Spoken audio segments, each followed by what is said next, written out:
Part 1. The winter that would decide who lived. The winter that nearly erased the whole valley didn't announce itself with storms or thunder. It came quietly, like a shadow sliding over the mountains, lowering the sky and stealing the color out of the pines. By the end of that season, 3 cabins would stand empty, and a man would be found frozen in his bed, his last breath still hanging in the air above him like a thin veil of ice. But none of that had happened yet.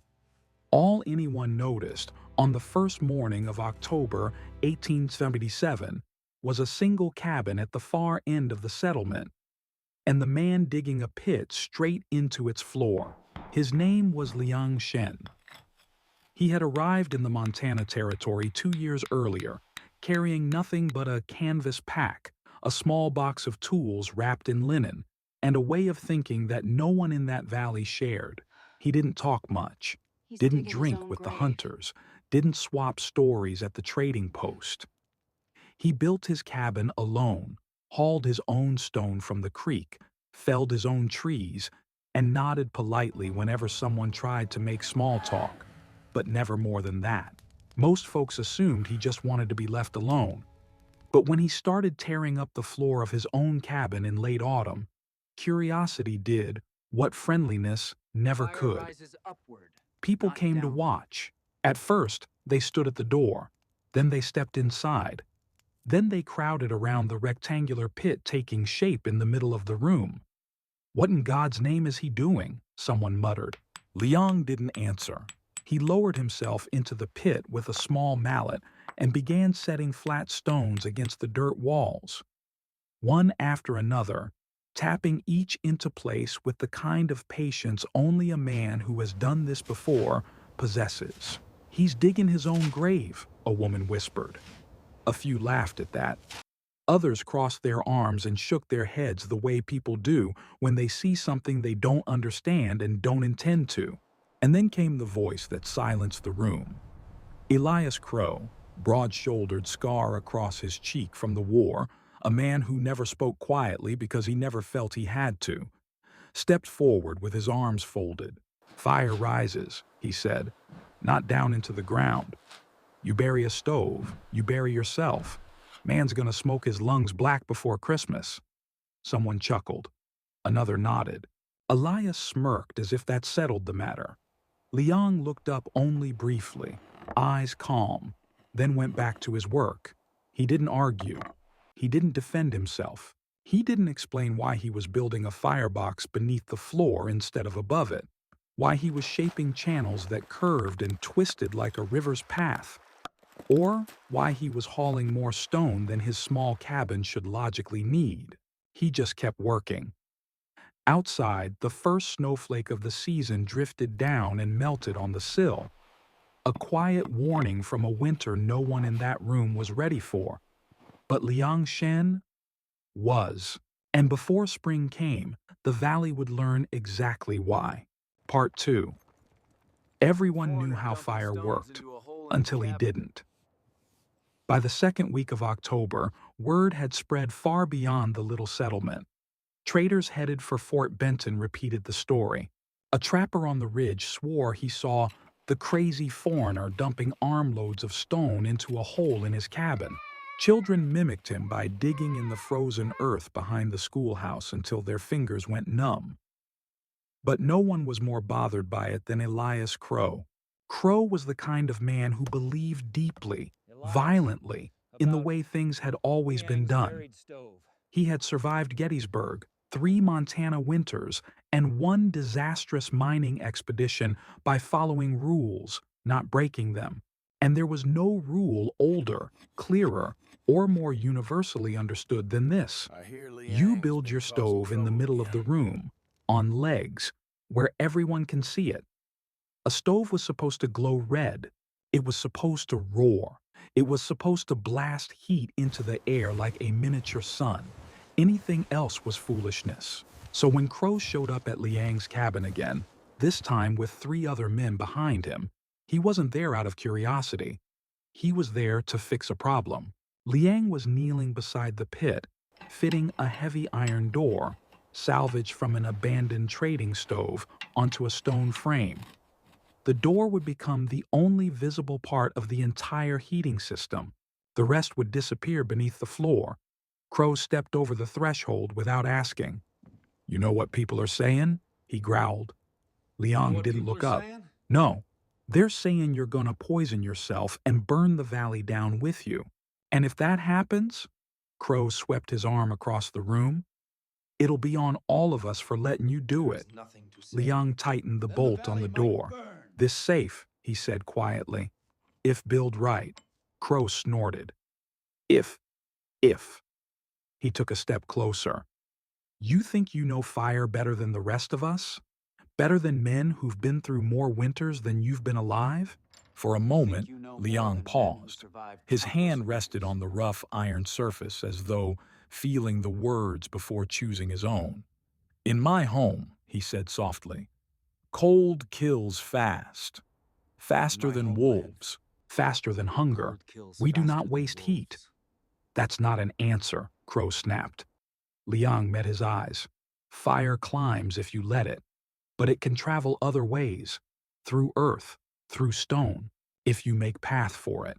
Fire The climbs room went only if you silent. let it. It wasn't the words. Half the men Stone and barely earth can guide understood it his if you let it. accent. It was the certainty in them, the calmness, the quiet defiance. Crow broke the silence with a bitter laugh. "You think you're gonna heat your whole Plan to cabin heat with your home rocks with a under the few warm floor? stones under the You think you're floor? smarter than 1,000 What a years of waste of American effort. stoves?" He gestured toward the half-finished channels. "Let me tell you something. Heat in the air means comfort.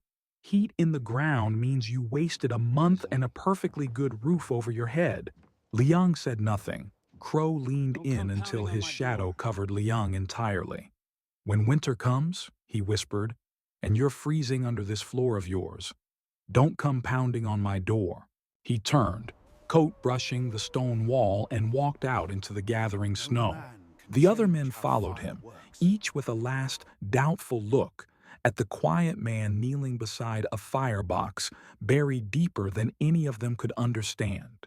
Outside, the cold sharpened, and the wind carried Crow's final words down the valley like a warning. No man can change how fire works. But as the days grew shorter and the frost thickened on every cabin window, one thing became clear.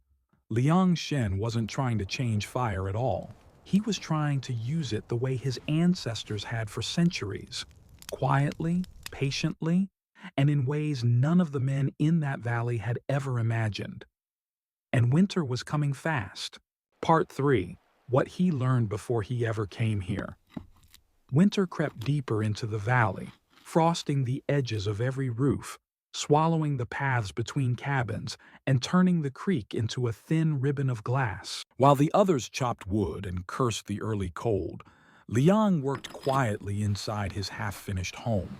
He set stone after stone into the twisting channels beneath his floor, sealing every seam with clay carried from the riverbank.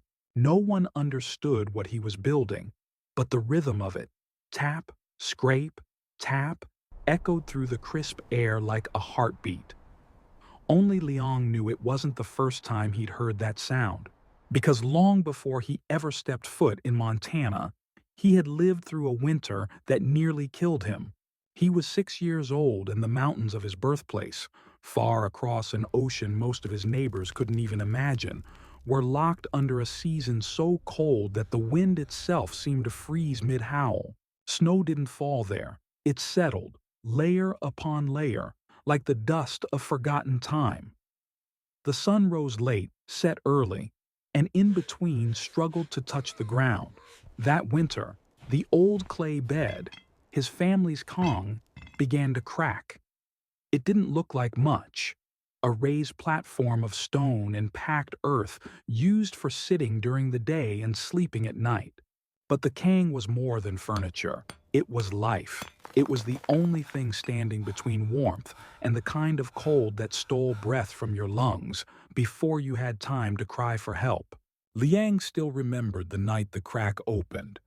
A small fissure, just an arm's length long. His mother pressed her palm over it and frowned. His father crouched down, ear near the surface, listening. His grandfather, silent until then, closed his eyes and said something Liang didn't understand. The fire beneath the Kong was burning wrong. Not hotter, wrong.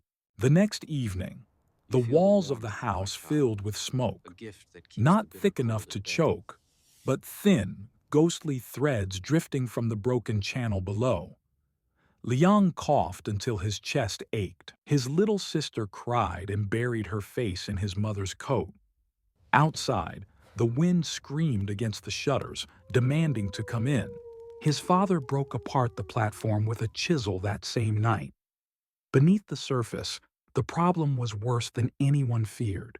One of the old smoke passages, the twisting path that forced heat to travel through stone and earth before exiting the roof, had collapsed inward. The smoke that should have been cooling in the belly of the Kong now leaked directly into the room. If they hadn't noticed, they would have gone to sleep and never woken again. Liang watched his father rebuild the channels from scratch, longer, narrower, sloped with exact precision. He watched his grandfather knead clay with bare hands, spreading it over the stones until the air no longer carried even a whisper of smoke. And he watched the two men argue, not with anger, but with fear held tight behind their eyes. Cold could kill, but fire, if mishandled, could kill faster. His grandfather rested a hand on Liang's shoulder that night, guiding the boy's fingers over the warm brick of the newly repaired Kong.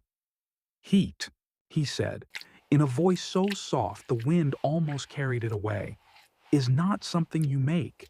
It is something you keep. If you keep it well, it will keep you alive. If you lose it, you lose everything." He tapped the surface once. "Remember this." Liang did. Through the following winters, through famine and sickness, through the night he lost someone he loved deeply. His sister, taken by a fever after the cold, stole their fire for 3 days. He remembered. And when he crossed an ocean alone and found himself in a valley of strangers who burned through wood like they were trying to outrun the season, he remembered.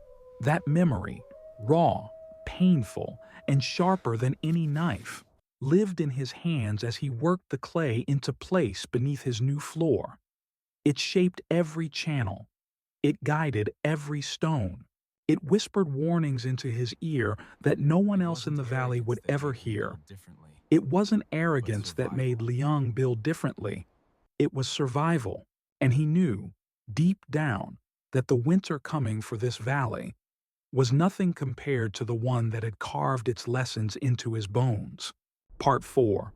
The first winter almost killed him. The storm arrived 8 days early. It crept over the ridge during the night, spilling down the mountains like a slow avalanche of white. When morning came, the entire valley was buried under a silence so thick it felt like the world had stopped breathing.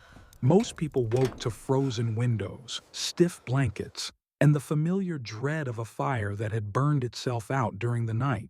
But in the dark hollow beneath his newly laid floor, Liang's fire was still alive, barely. A low, soft glow, deep in the stone box he had built. He knelt beside the iron door, lifted it an inch, and felt the warm breath of coals brush against his face. He added a handful of wood, nothing more. The fire caught slowly, as it was meant to, not a roar, a whisper. Above him, the floor remained cold, for now. A buried system like his didn't respond instantly. Heat had to travel. It had to be pulled from the fire, absorbed by stone, pressed into the earth itself. It was a slow, stubborn warmth that grew in silence. It would take hours before he felt it. Outside, axes rang through the trees as the others cut wood in frantic strokes. Their stoves demanded constant feeding. Roaring fires meant roaring appetites.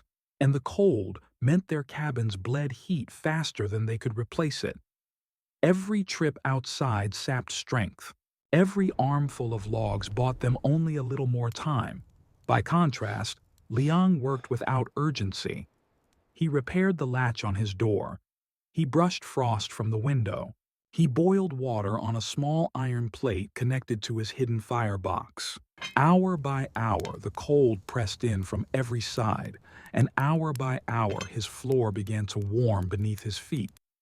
But that afternoon, the wind shifted. A sharp gust howled down from the north, forcing the chimney draft backward for just a moment, just long enough to turn the smoke inside his channels into a trapped, angry serpent. Liang smelled it before he saw it. A bitter scent, wrong, dangerous, slipped through a hairline crack in the floorboard. His heart kicked hard against his ribs. Smoke leaking into the living space wasn't just uncomfortable, it was death, quiet and patient. Without a second thought, he dropped to his knees and slid the iron damper wide open. The fire roared in response, too fast, too hard, but it bought him a few precious seconds as the draft struggled to correct itself. The smoke pressed upward again. He grabbed the nearest tool, a wedge chisel, and struck the plank above the channels. Once, twice.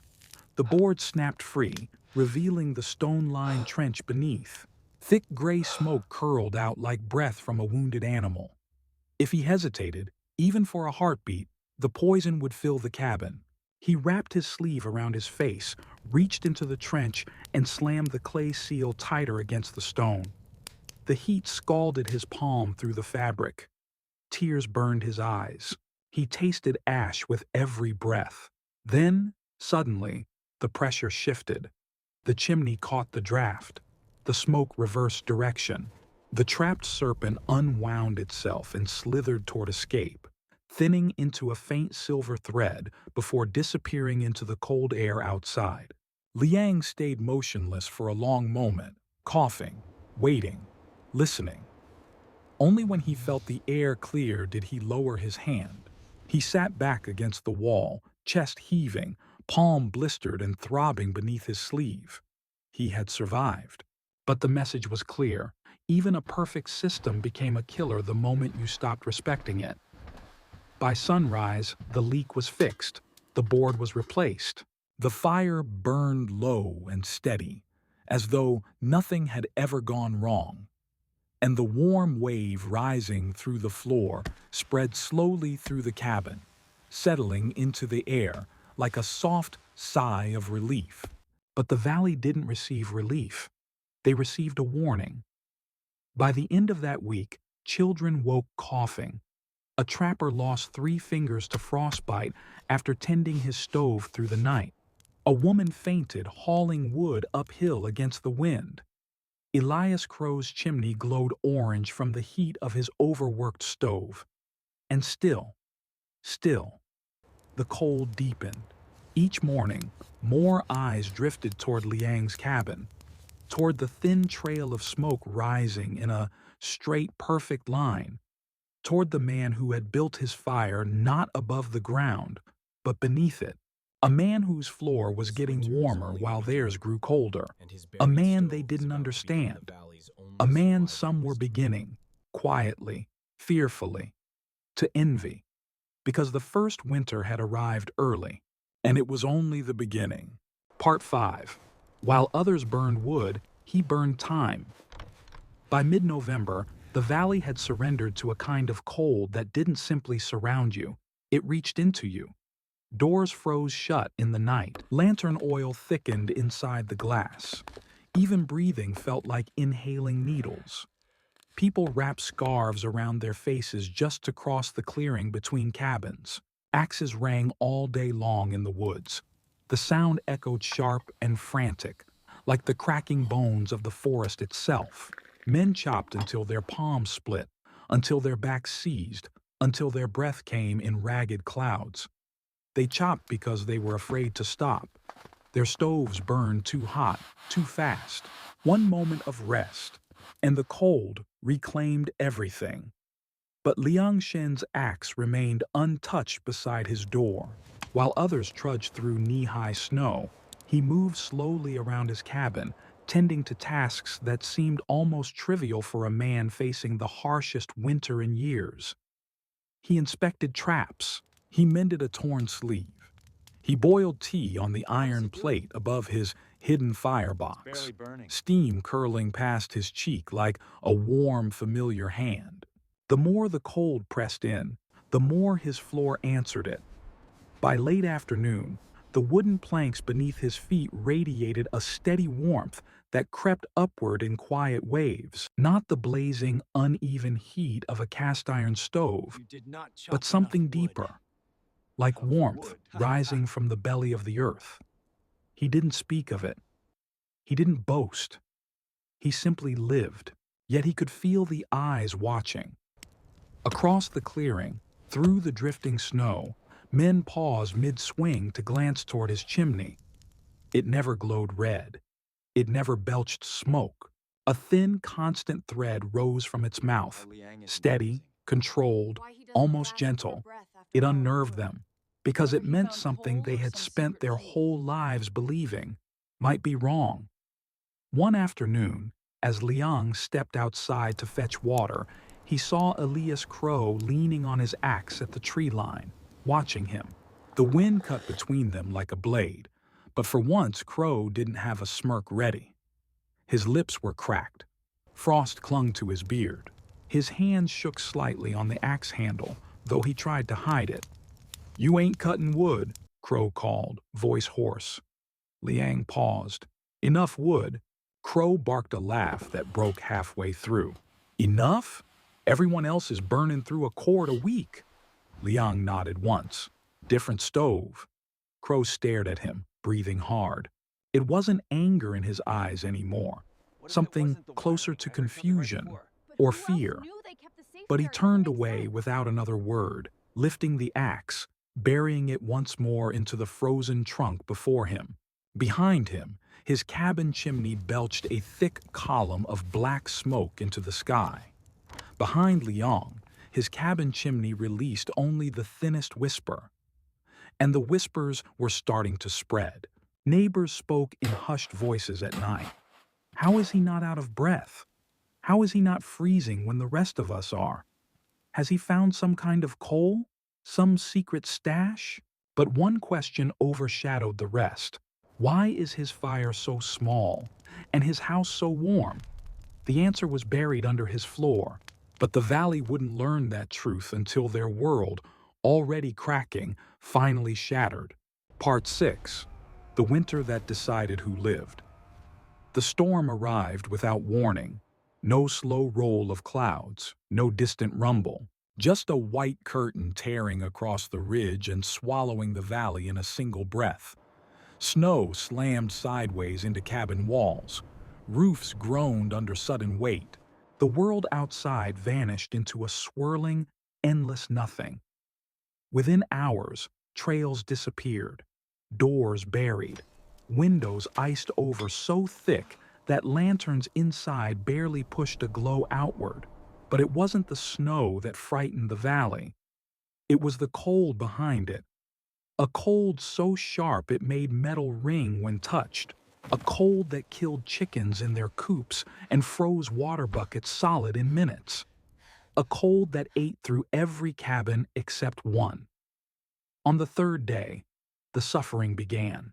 Sarah Huxley, a mother of two, fainted while hauling wood through waist-high drifts. Her husband dragged her inside, but she never fully warmed. Their older son developed a rasping cough that deepened by the hour. Tom Barrett, the trapper whose hands once worked the skin off a deer in minutes, lost 3 fingertips after tending his stove with wet gloves. He didn't scream. He was too cold to scream. And in the cabin, farthest up the ridge, a man named Miles Grayson simply didn't wake up. His wife found him stiff under the blankets, lips blue, his body frozen in the same curled position he'd slept in. Their stove was stone cold, their woodpile empty. By sundown, word had reached every corner of the valley. Fear spread faster than frost, and that fear needed someone to blame. Elias Crow stepped into the center of the clearing, shaking with rage, or cold, or both, and shouted loud enough to draw every eye. "This is what happens when folks start forgetting how things are done. Look around you. People are dying while that man over there sits warm as a summer calf. He jabbed a finger toward Liang's cabin. He brought something into this valley that don't belong here. A stove in the ground, a fire where fire ain't supposed to be. And now the whole valley is paying the price. Some nodded, some muttered, some weren't sure what they believed. But all of them were cold, terribly, desperately cold. And desperation makes liars of good men. What none of them knew, not Crow, not the widowed mother, not the frostbitten trapper, was that 3 days before, a family had tried to copy Liang's design in secret. The Harlans, a husband, a wife, and their 8-year-old daughter. They dug their floor up. They built a shallow trench. They placed stones exactly as they thought they remembered seeing from Liang's doorway. But they didn't slope the channel. They didn't seal the cracks. They didn't understand the delicate balance between airflow and suffocation. On the first night of the storm, smoke seeped into their home. And if not for their daughter waking with a choking gasp, the entire family would have died. By morning, the Harlans fled their half-finished system and returned to a normal stove. But rumors twisted the truth. People whispered, Liang's stove nearly killed them. Liang's methods are dangerous. Liang brought this cursed winter with him. And as the blizzard tightened its grip on the valley, the whispers grew into a storm of their own. Inside his cabin, Liang sat alone, feeling the warmth rise through the floor, steady and even. He closed his eyes because he could sense what was coming. Winter was testing the valley, and the valley was about to test him. Part 7. The door he didn't have to open. On the 7th night of the storm, a sound broke through the wind. A frantic, uneven pounding against his cabin door. Liang set down the tool in his hand and approached quietly. The pounding grew weaker. When he opened the door, snow billowed in, and a man collapsed across his threshold, face buried in the drift. It was Elias Crow, but not the Elias Crow the valley knew. This man was shrunken, hollow-eyed, frost lining his beard in jagged shards, his coat torn from hauling his own furniture outside to burn. His breath rattled in short, panicked bursts. Behind him, the wind screamed across the valley like an animal searching for prey. Liang knelt and pulled him inside. Crow didn't speak for nearly a full minute, just lay on the warm floorboards, trembling, staring as if he didn't believe what he was feeling. When he finally found words, they broke like thin ice. "My fire's dead," he whispered. Liang nodded. Crow swallowed hard. My girl's sick. I tried to keep the house warm. I burned chairs, the table, everything." His voice cracked. "I tore boards off the walls. But the cold kept coming." He lifted his head, eyes wild. How? How is your floor warm? How is your house still alive?" Liang studied the man who had mocked him, insulted him, rallied others against him. A man who believed, above all else, that he was right. A man now kneeling in the ashes of his beliefs. For a long moment, Liang said nothing. Then he stood and motioned for Crow to follow. Yes. He led him to the iron hatch in the floor, knelt, and opened it. A gentle glow rose from within. Steady coals nestled in a cradle of stone, not roaring, not dying, just alive. Can you teach me? Liang placed his palm above the heat. "Small fire," he said softly. "Slow fire." He guided Crow's trembling hand to the warm floorboard. "Stones keep heat. Earth holds it, not air. Air forgets." Crow stared at the invisible channels beneath them, his breath catching. "I was wrong," he whispered. Liang looked at him, eyes calm. "Yes." Crow's face tightened, not in pride, but in something closer to grief. The kind of grief that comes when a man realizes the cost of his own stubbornness. "Can you teach me?" he asked. For the first time since the storm began, Liang hesitated. He saw the Harlans coughing in the snow, He saw Miles Grayson frozen in his bed. He saw the valley turning toward him not with respect, but with desperation. He closed his eyes. In another life, in another winter, his grandfather had whispered a truth into his ear. If your knowledge can save lives, you do not keep it in your pocket, even if the hand reaching for it once struck you. Liang exhaled slowly. When snow melts, he said, we dig. Crow bowed his head, not in thanks, not yet, but in humility. Liang walked to the door and opened it. Outside, snow still fell in relentless sheets. The wind clawed at the cabin walls. Families huddled in fear behind thin planks and dying fires. The valley was breaking, but it wasn't broken yet. And Liang Shen, quiet, patient, stubborn as stone, had just chosen to help the very man who tried to tear him down. The winter was far from over, but the turning point had just begun. Part 8. Heat was too precious to waste. The storm finally broke on the 22nd day, not gently, not kindly. It tore itself apart in the early hours of morning, leaving the valley bruised and hollow in its wake. Snowdrifts towered higher than a man's shoulders. Trees lay, snapped under their own icy weight.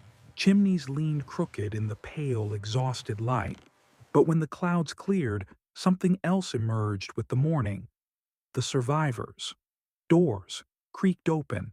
People stepped out slowly, shivering in clothes, stiff with frost, blinking like they hadn't seen daylight in a lifetime. Their movements were sluggish, careful. Every step was a question. Who made it? Who didn't? One by one, families crossed the clearing, some leaning on neighbors, some carrying children wrapped in blankets, some with nothing left in their hands at all. They moved not toward the trading post, not toward the well, not toward the center of camp, but toward Liang's cabin, because while every chimney in the valley had choked and died at some point during the storm, Liang's had never faltered. No one could deny that now. No rumors, no fear, no pride could stand against the one simple fact. His home had stayed warm. Warm enough to keep a child alive. Warm enough to mend frostbitten hands. Warm enough to let a man keep hope when the wind tried to tear it from him. And so, when the thaw began, they returned, one family after another, humbled not by Liang, but by the winter itself. Elias Crow arrived first. He stood outside Liang's door with his wife and daughter bundled close. His eyes were tired, softer than they had ever been. He removed his hat, a gesture no one had ever seen him make toward another man, and held it respectfully against his chest. "Tell us what to do," he said quietly. Liang studied the faces gathered around him. Grief, exhaustion, fear, shame. But beneath all of that, the beginnings of understanding. He stepped out into the weak sunlight and knelt in the snow. With a stick, he drew the first line of a channel, long, shallow, sloping, precise. "Heat must travel far," he said. "Far enough to get tired before it leaves you." The valley leaned in. He drew another line, and another. A twisting path, winding like a mountain river, looping back on itself. Stone must hold the fire.